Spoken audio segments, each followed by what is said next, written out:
ونتفرج على الكرة الأرضية، هتلاقي قطعة واحدة، كرة واحدة، وزنها، اسمع وراجع ورايا، 6 بليون تريليون طن، متعلقة في الفراغ، لا حبل ولا خيط ولا عمود ولا أساس، وبتدور يا صاحبي. المحيط بتاعها كده لو لفيت خيط حواليها 40,000 كيلو متر، يعني مش قد ميدان التحرير.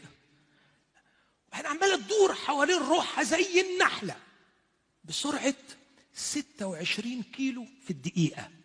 يعني تقدر تروح من هنا لمطار القاهرة في دقيقة، ده وهي بتلف حوالين روحها. وبتلف حوالين الشمس في مدار طوله 950 مليون كيلو متر بسرعة 30 كيلو في الثانية، يعني تقريبا تروح المطار في ثانية. وبعدين اسمعني، ماشية هي والشمس بسرعة رهيبة في حركة خطية بسرعة 230 كيلو في الثانية، يعني تروح اسكندرية في ثانية. ده بس الكرة الأرضية.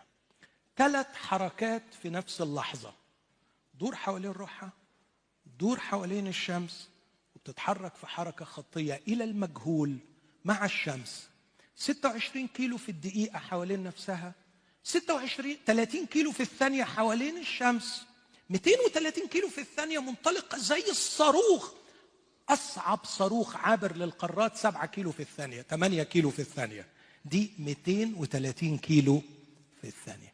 وعليها مية، وعليها بني آدمين، وعليها جبال، وعليها حيوانات، والمية ما تكبتش، والبيوت ما وقعتش، والناس عايشة وتبدو كأنها ثابتة. كيف علقها؟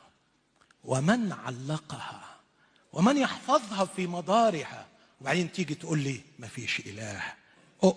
أؤمن بوجود خالق، ليس لأن قلبي يتمنى وجود خالق، لكن لأن الدليل يقنعني بوجود خالق. هذا ما يشكل عقلي وقلبي. فعندما تضيق الدنيا حولي، عندما تتمرد خلية في جسدي، عندما يفاجئني ظلم البشر أو شراسة ميكروب، أول شيء أتذكره يوجد إله مسيطر على كل شيء، علق الأرض على لا شيء، وبه أحيا وأتحرك وأوجد. قد لا أفهم قضيتي، قد لا أفهم مشكلتي، لكن أفهم شيئا واحدا: يوجد خالق يعتني بي وحتما سينقذني.